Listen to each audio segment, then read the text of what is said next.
Subject, although I probably chose it out of your list, but you think, well, what is there about Eli? And actually there isn't a lot about Eli. All that's contained about Eli is found in the first 4 chapters of this first book of Samuel, and then there's a reference in chapter 14 of him being the ancestor of one of the other priests, and then in 1 Kings chapter 2 and verse 7 we have the fulfilment of the prophecy that we read here, the putting out of the descendants of Eli from the priesthood. So not a lot of references, but Eli is like many of the Bible characters. He's like scaffolding. Now, those of you who live in Rugby, but you can imagine the same thing wherever you live, but at the end of Clifton Road, Bretherton's knocked down a building and have put a new one up. But they put 10-foot high hoarding round it, so you couldn't see anything for a long time. And then when the building did rise above that, it was all clad in scaffolding and boards and that, and you couldn't really see it. Well, months have gone on, and that's all come down, the hoarding's gone. And you can now see the building as the architect had pictured it in his mind's eye. And Eli is one of those characters, little bits are given about him, but he is like scaffolding to reveal Samuel. This is what this message is all about here. It's all about Samuel, but is a necessary part of that revelation of the picture of Samuel. And in the same way, Saul is like scaffolding to reveal David. And in fact, you can say the whole of the Old Testament is like scaffolding that reveals the Lord Jesus Christ. And you can say that all of the scriptures are like scaffolding to reveal the one man, the Christ body, as in Revelation chapter 1. So there are lots of questions I'd love to be able to ask and get answers for about Eli, about his wife, no mention of her, and how old were his children in relation to Eli. But we're not told, and it doesn't really matter because that's not part of what Eli is presented here to us for. So let's just fit him in some kind of framework. That's a whole slide, but just so that we're clear in our minds that all the children of Levi were Levites, but only the descendants of Aaron were priests, and we're very much dealing with priestly matters. So the next slide shows us this change from the Eleazar priesthood to the Eli priesthood. Now, we're not told why it was that Buckai's son didn't inherit the high priesthood. There is no detail given. Surmise that perhaps he wasn't old enough, and so it passed across to Eli's side, but Scripture is entirely silent as to why the high priestly line springs across to the line of Ithamar. And then, as we know, Eli perished the same day as Hophni and Phinehas, and so the priesthood then went to Phinehas's elder son Ahitub, and then from Ahitub to Abijah or Abimelech. We remember in today's readings, actually, we're reading, weren't we, of the Saul and Doeg slaying the priests and the wiping out of all the priesthood, 85 priests there were, but Abiathar escaping and becoming the priest to David. And then when we come to the time of David, we have Zadok and Abiathar as priests. Zadok ministered where the tabernacle was at that time, at Gibeon, and Abiathar, when the ark came to Jerusalem, he was priest at Jerusalem. And that continued. We know that Zadok remained faithful. Abiathar was faithful. He didn't go with Absalom, but when the second revolt, Adonijah, he went after Adonijah.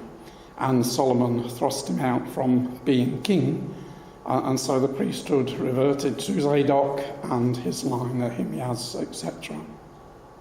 Let's just, while we're here, let's just look at 1 Kings chapter 2 and just closes off that section.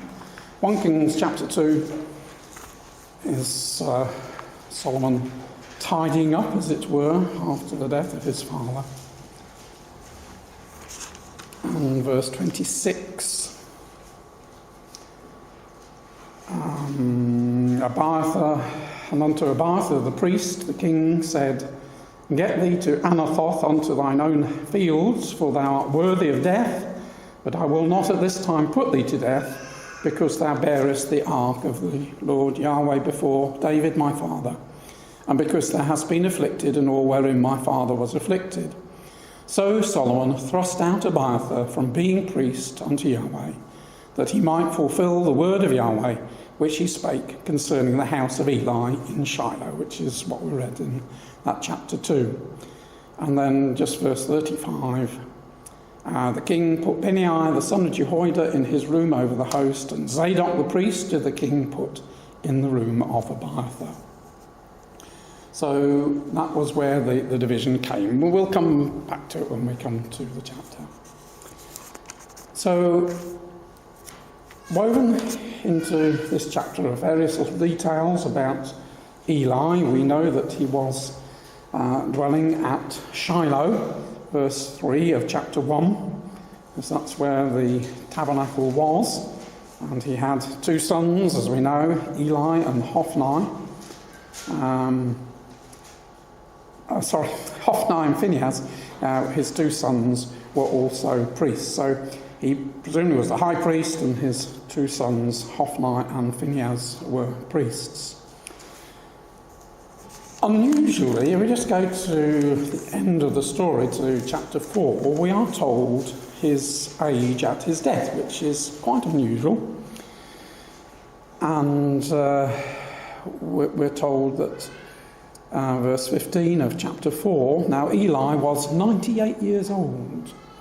Now at that time, that was a pretty good age. And that is important because it helps us to understand the chronology of the time period. Now, Eli was, as well as a priest, he was a judge. While we're here, we just go to verse 18. At the end of the verse there, it says he had judged Israel 40 years. There seem to be two types of judges. There were what we might call the warrior judges, who went out and fought battles, and there were the priestly judges like Eli and Samuel, who didn't go out and lead battles, but in their priestly duties they would encourage and lead and guide the people and work more behind the scenes. So we know that he was a judge for 40 years. So that again helps us with our chronology. And what we shall see is that Eli followed on from Samson and Samuel followed on from Eli. Now, when we look at the book of Judges, which tells us all about the history of the judges, we know that the final chapters, last 5 chapters or so, are a kind of appendix because they belong to an earlier period. They really fit in chronologically with the beginning of Judges, but they're put at the end there as, again, kind of scaffolding because they introduce to us all sorts of people and places, Bethlehem, Benjamites, and all the rest of it, which are going to be so necessary to the understanding of this. So the Judges part of the book of Judges ends with Samson, and Samson putting to death in his death more Philistines than he'd ever done in his life. And you can imagine at that time, Samson having done that, the Philistines would be pretty angry with the Israelites for what Samson had done. So if we just try and look at a chronology, we know that Eli judged for 40 years. So from the death of Samson, when I believe he took over, to the death of Eli, and the age of 98 was a period of 40 years. Now, we also know from what Paul says in the Acts of the Apostles that God gave them judges for a period of 450 years until Samuel. And then for 40 years, we seem to cover the period of from Samuel being a prophet to King David, the death of Saul and the beginning of the kings. That's Brother Thomas in his Chronicon Hebraicon. There are alternative chronologies, but for simplicity I'm going to use his. Now, we know just when David became king from the fact that when Eli died was the time when the ark was taken into captivity. It wandered about for 7 months, didn't it? And then came back to Israel for 20 years.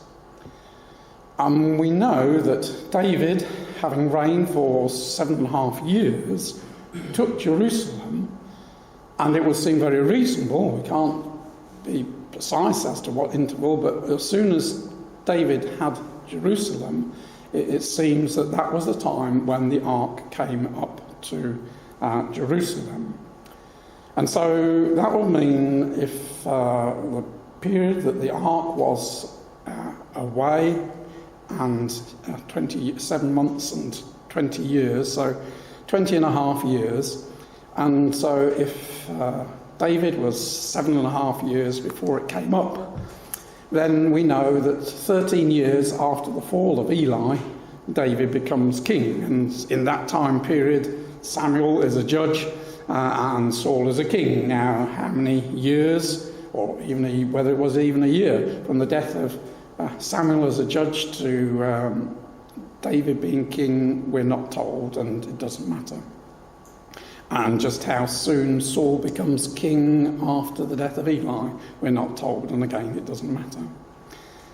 Now, if Thomas is right, with Acts chapter 13 tells us it's 40 years from the end of Saul's reign, in other words, the beginning of David's reign, back to the time when Samuel became a prophet, then we can put Samuel as a prophet there, 27 years earlier than the death of Eli. So in that case, Eli would be 71 when Samuel became a prophet. We don't know how old Samuel was when he became a prophet. If we say the age of 20, then it's clear that go back 20 years, then we're back in the time of Samson. So the conception, the birth of Samson, the handing over of Samuel to Eli was taking place at the time of Samson. So that just gives us a bit of interest there. As I say, how old were Hophni and Phinehas, we've no idea.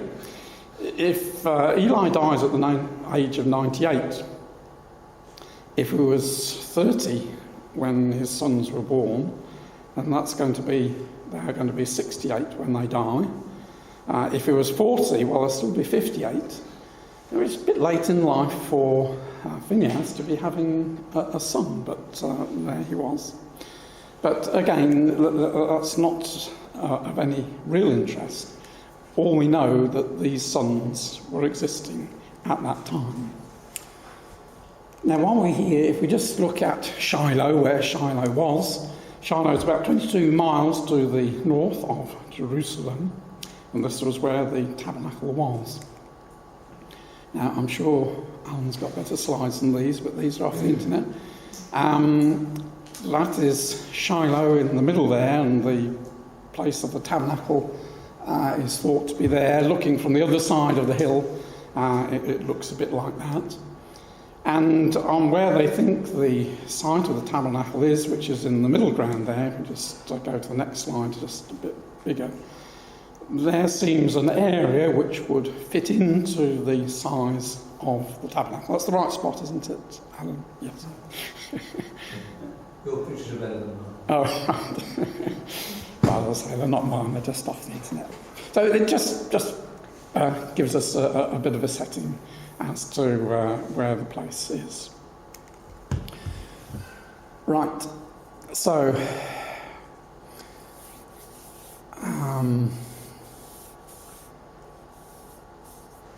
let's get back to our account then and take some notes of what it says about Eli. And nearly all the references about Eli are of a man sitting down. We're introduced to him, aren't we, in chapter 1. There he was, verse 9. Now Eli the priest sat upon a seat by the post of the temple of Yahweh. We next are introduced to him when the man of God comes to him, so obviously he probably will be standing there. But chapter 3, we're introduced to him as lying down. And then chapter 4, as we saw, he was sitting down when the news came to him of the death of his sons and the capture of the ark. So, as well as being told that he was a heavy man, a fat man, we have all these references to him sitting down. And this really seems to be a bit of a summary. He didn't seem to be an active man. He wasn't like, or with no detail anyway, of him being like Samuel, going around from place to place in Israel, looking after the needs of Israel. He seems to be there, obviously, as the high priest, which was a different role that Samuel had, at the tabernacle, but always seemed to be sitting down, rather passive person. Interestingly, the word seat in chapter 4, which is exactly the same word as we have in chapter 1, sitting on a seat, it's not any old seat.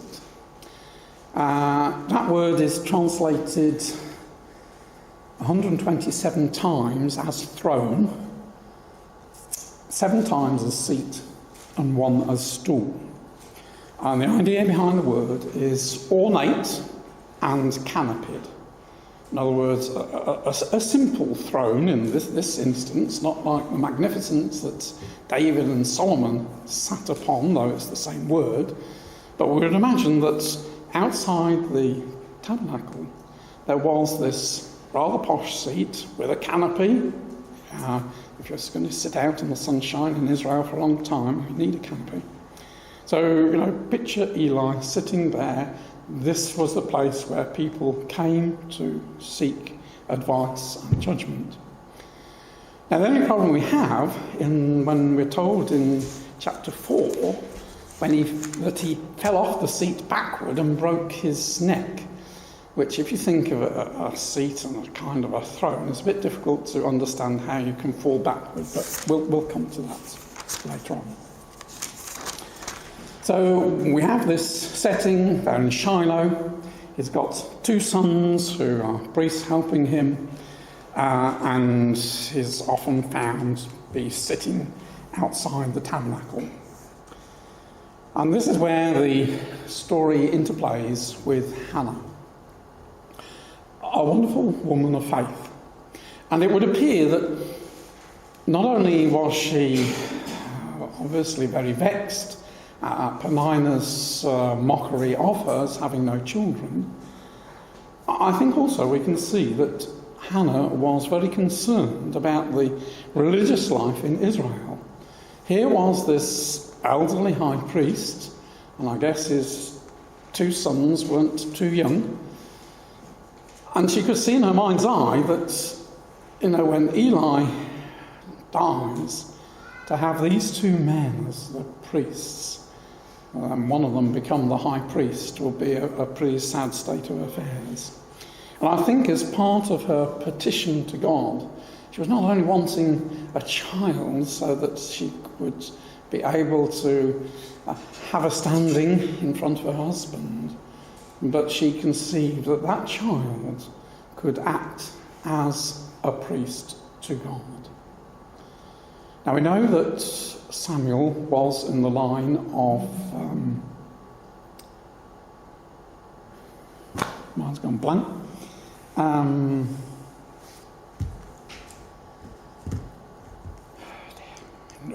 me get on.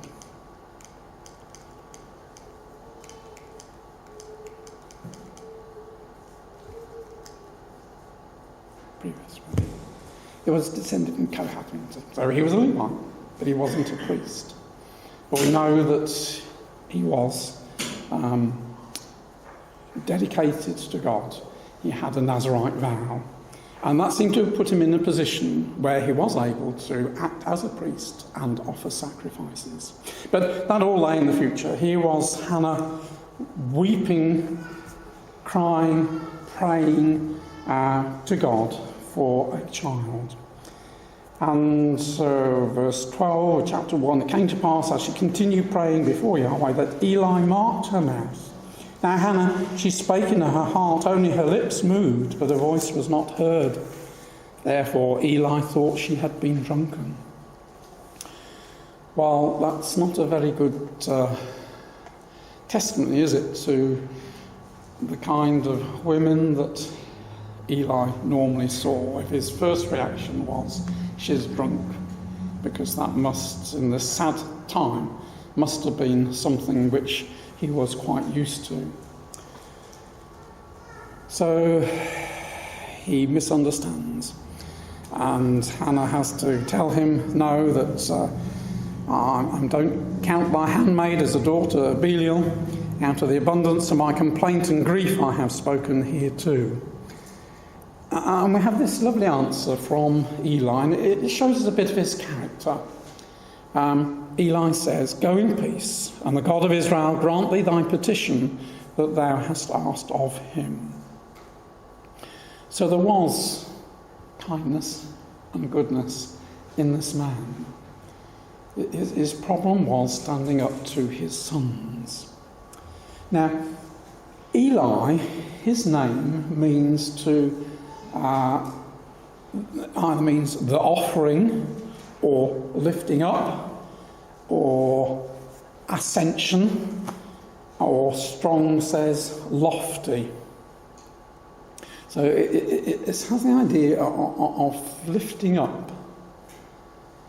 Now, when one looks up the word in Strong's, and I'm no Hebrew scholar at all, so I'll be interested in somebody else. But if you look in Strong's, if you look at the word before, which seems in every way, shape and form absolutely identical to the word Eli, it has the definition of a pestle as lifted up, because if you're going to grind something, you grab hold of a pestle and you bring it down to grind.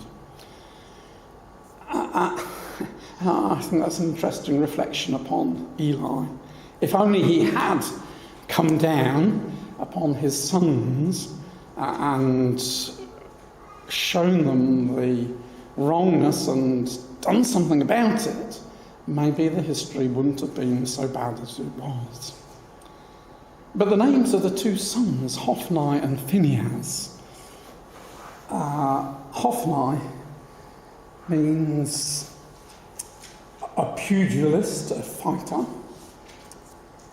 and Phinehas is serpent's mouth or mouth of brass, which seems most peculiar names to give to your sons. But in fairness, of course, Phinehas was named after his cousin, the great Phinehas, who had shown his valour for God in the incident of Corby smiting the Moabitess, and God made wonderful promises to him.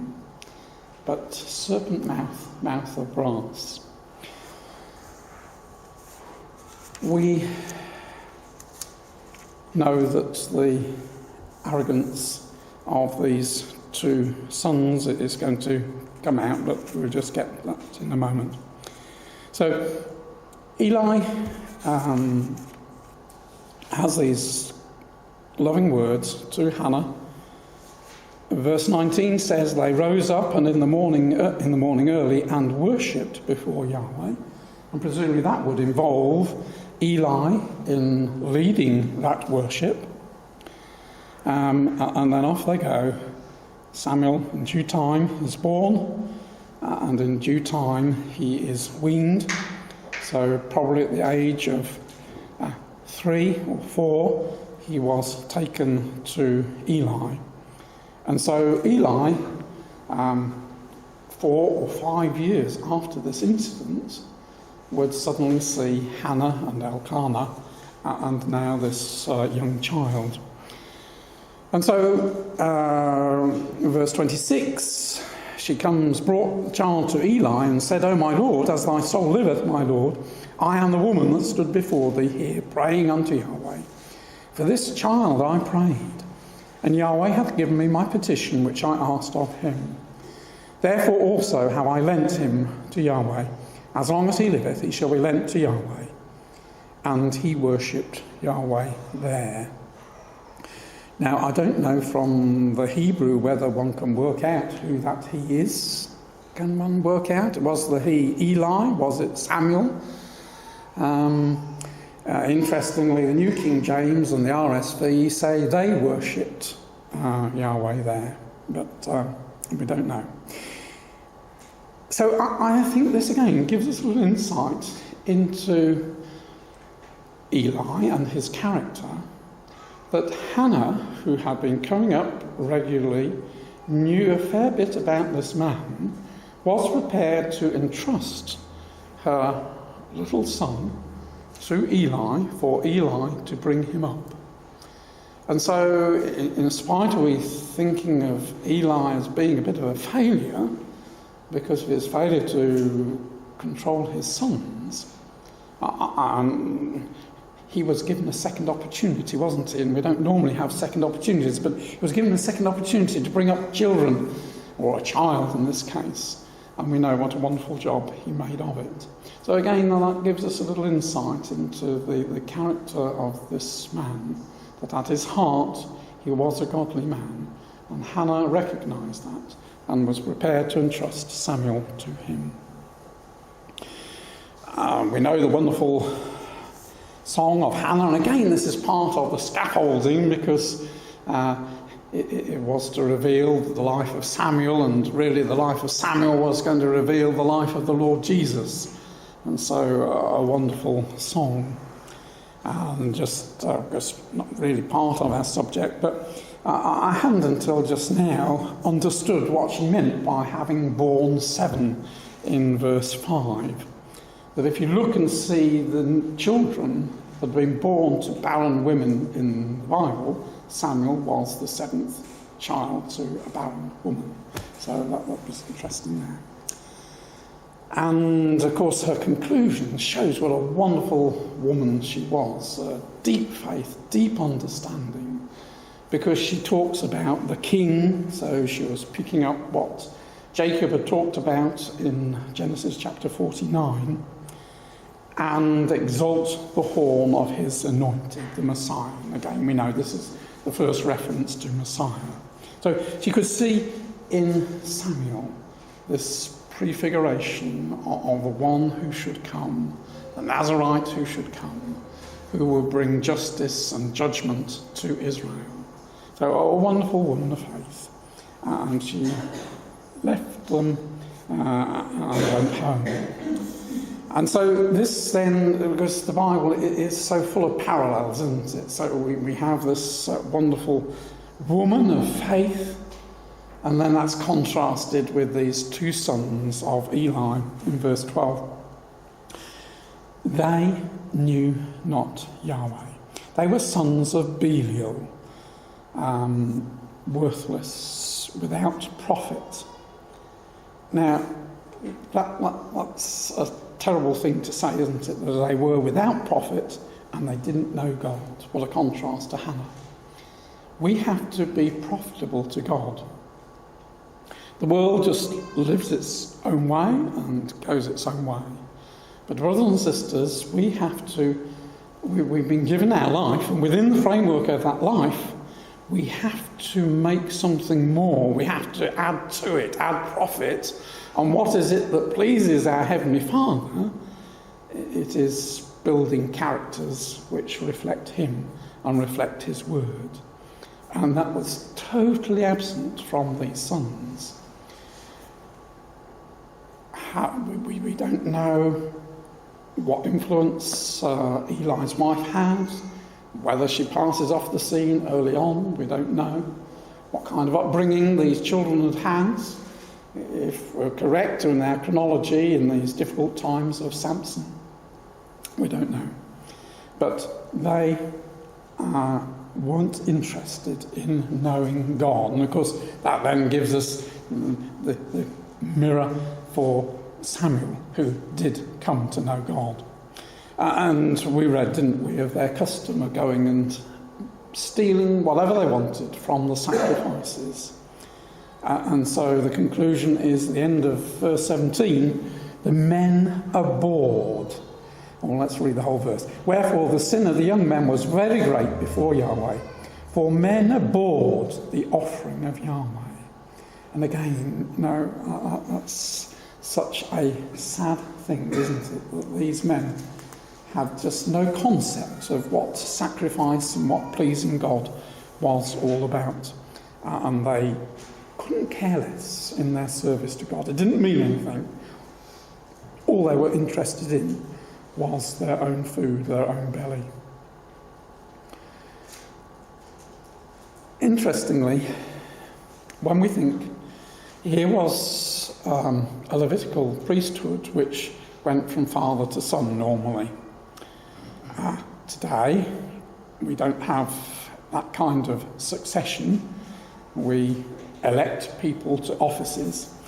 But if we just think of their characteristics that we read there, and we think of what Paul wrote to Timothy about in chapter 3, 1 Timothy chapter 3, about the overseers and the kind of characteristics that they should have, we can see that Eli's two sons virtually had none of those characteristics, did they? So 1 Timothy chapter 3, verse 2, husband of one wife, vigilant, sober, good behaviour, given to hospitality, apt to teach, not given to wine, no striker, not greedy of filthy lucre, patient, not a brawler, not covetous, one that ruleth well his own house, having his children in all subjection with all gravity. So those weren't characteristics that were at all apparent in these two sons of Eli. And then again, we're given this contrast in verse 18 of Samuel's mother coming and bringing the linen ephod. Linen ephods we associate with priesthoods. As we say, Samuel wasn't in the priestly line, but as a Nazarite he was able to perform priestly duties. And verse 22, Eli was very old, heard all that his sons did unto all Israel, and how they lay with the women that assembled at the door of the tabernacle of the congregation. And he said unto them, Why do you do such things? For I hear of your evil dealings by all the people. Nay, my sons, for it is no good report that I hear. Ye make Yahweh's people to transgress.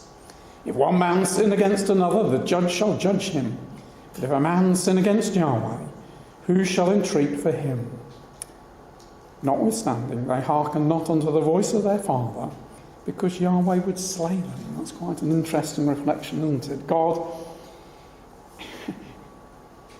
underneath the building of Eli and Phinehas and Hophni, was emerging the Samuel, and that was what God's intention. But until Samuel was ready, the scaffolding couldn't be taken away. But so here was the first warning given to his sons by Eli, and they took no notice at all. And so verse 27, there is a warning from God, the man of God, we read, didn't we, comes to him and says, look, verse 29, wherefore kick ye, trample at my sacrifices and at my offerings, which I commanded, and honourest your sons above me, to make yourselves fat with the chiefest of all the offerings of Israel my people. So that was quite a condemnation, wasn't it? That Eli put his sons above service to God. And that is a mistake that we should not make. Service to God has to be at our forefront, and family matters subservient to it. And so God decrees that he's going to bring an end. In verse 32, you'll see an enemy in my habitation. In verse 33, a man of thine, whom I will not cut off from mine altar, shall be to consume thine eyes, to grieve thine heart, and all the increase of thy house shall die in the flower of their age. And this shall be a sign unto thee that shall come upon thy two sons, on Hophni and Phinehas. In one day they shall die, both of them. And I will raise me up a faithful priest, that shall do according to that which is in mine heart and in my mind. And I will build him a sure house. He shall walk before mine anointed for ever. And it shall come to pass that every one that is left in thine house shall come and crouch to him for a piece of silver and a morsel of bread. Put me, I pray thee, in one of the priest's office, that I may eat a piece of bread. Well, we have to recognise that in the first instance, this obviously is reflecting Eli, realising as he watches Samuel develop and grow up, and all the good things that he does, and his son's just getting worse and worse, that this was a thing that actually brought grief to Eli. We know in the longer term this was revealing to us Zadok in the time of Solomon, David and Solomon. We know how that beyond that, the complete fulfilment lies in the future, when the greater Zadok, the just one, will come with a multitude of immortal beings and will be anointed forever. So that was a very sharp warning from God to Eli, but there is no record that Eli took any further steps to try and prevent his sons from being so evil. The record just goes on and tells us about Samuel. And again, we get this complete contrast in verse 1 of chapter 3. The child Samuel ministered to Yahweh before Eli, and the word of Yahweh was precious in those days. There was no open vision. In fact, if we go back in the book of Judges, we only learn of 2 prophets there. One would assume that Eli had messages from God, because he recognised on the 3rd time that God called to Samuel that this was God speaking to him. But because of the wickedness of Eli, Eli's sons especially, God hadn't been speaking to the people. His word was precious in those days. And we know the incident of Samuel, we know it well. No need to go through it, but we just pick up the words that God spoke to him. In verse 11, behold, I will do a thing in Israel, at which both the ears of everyone that heareth it shall tingle. First reference we have to that word tingling. In that day I will perform against Eli all things which I have spoken concerning his house.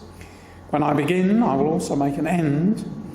For I have told him that I will judge his house forever for the iniquity which he knoweth. So God made it quite clear that Eli knows what is going on, and he hasn't done anything about it, because his sons made themselves vile, and he restrained them not. Therefore have I sworn unto the house of Eli, that the iniquity of Eli's house shall not be purged by sacrifice or offering forever. And so poor Samuel, he understood what that meant. He understood probably what his purpose in the whole affair was too. And he told Eli when he was asked every whit, and hid nothing from him. And we see the resignation of Eli. It is the Yahweh. Let him do what seemeth him good. Doesn't seem to be much action in him. He doesn't seem to do much, does he? Rather passive. So again, we have the contrast. Samuel grew, and Yahweh was with him and did let none of his words fall to the ground. So this is the word of God was precious. It came to Samuel, and Samuel treasured it and used it to teach and lead the people. And so the time had come for all the scaffolding now to be removed. Samuel was a grown person, and his real work was about to begin. And the incident we know in chapter 4, the Philistines come, they're beaten, 4,000 men. So they go and fetch the ark from Shiloh, and Hophni and Phinehas take the ark. I think we were quite sure that they wouldn't carry it. It was a 20-mile trip, and that would be far too much hard work for those two. I suspect they put it on a cart and took it out. And we know the result. It wasn't a talisman. They were defeated before their enemies with a very great slaughter. There fell of Israel 30,000 footmen. Now, correct me if I'm wrong, but I think that's the second worst incident in Israel's history. The only thing I could find of greater deaths than that was recorded in Judges chapter 12, when 42,000 Ephraimites died. But this is the biggest figure of people dying at the hands of the enemy. The Ephraimites were slain by their fellow countrymen. So it was a disaster. 30,000 plus the 4,000, so 34 gone. And verse 11, the ark of God was taken, and the two sons of Eli, Hophni and Phinehas, were slain. Again, we don't know. Did Eli try and prevent his sons from taking the ark? Did Samuel do anything? Well, Samuel might not have been there. By this time, Samuel was presumably beginning his rounds as a prophet, going round Israel, so he might not have been at Shiloh when the ark was taken, but Eli certainly was there. And whether he made any efforts, we don't know. Nothing is recorded. We know the result. The messenger comes back. Eli hears the tumult,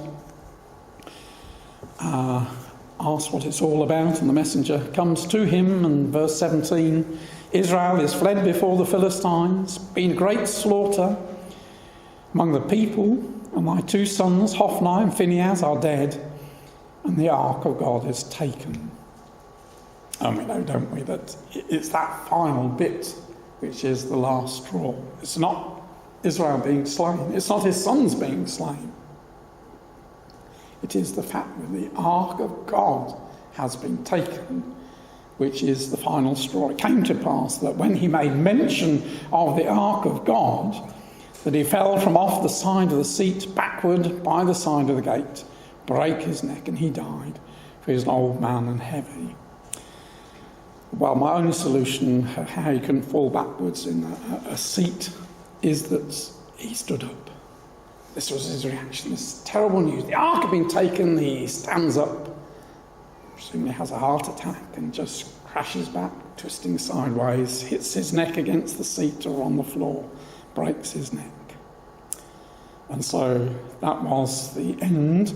Well, not quite, because as well as the two sons and Eli, Phinehas' wife also dies. She's about to give birth, or gives birth, and dies in childbirth.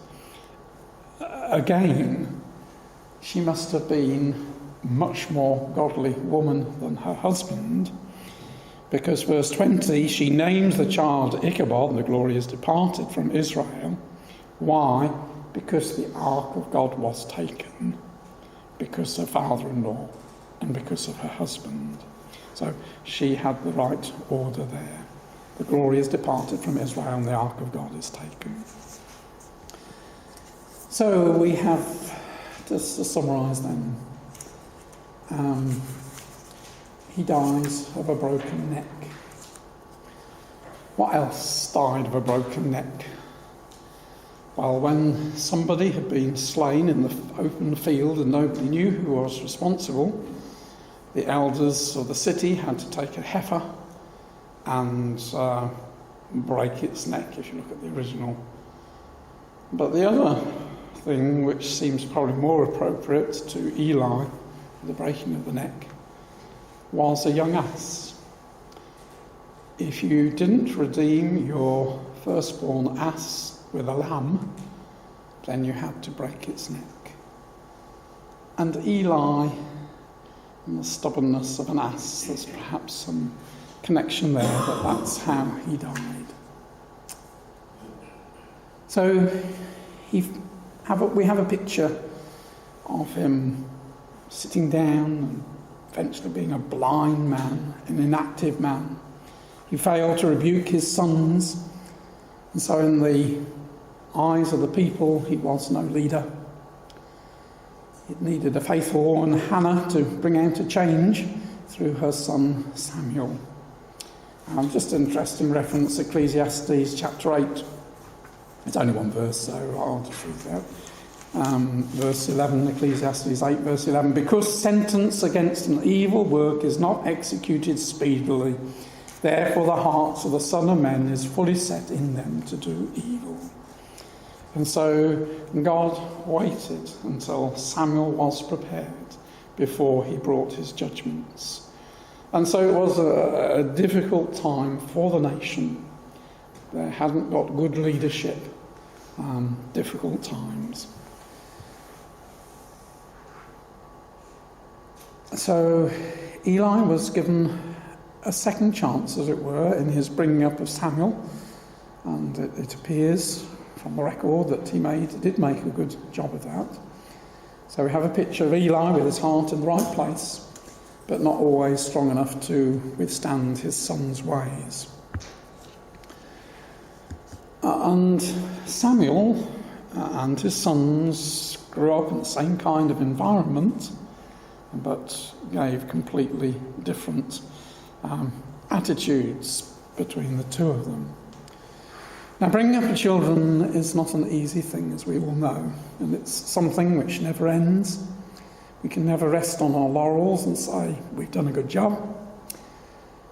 All we can do is to heed the scriptural advice, to train up a child in the way that he should go, so that hopefully, but with no guarantees, he will not depart from it. But surely one of the greatest lessons that we must draw out from this life of Eli is not to put God in second place, as Eli did. Thank you.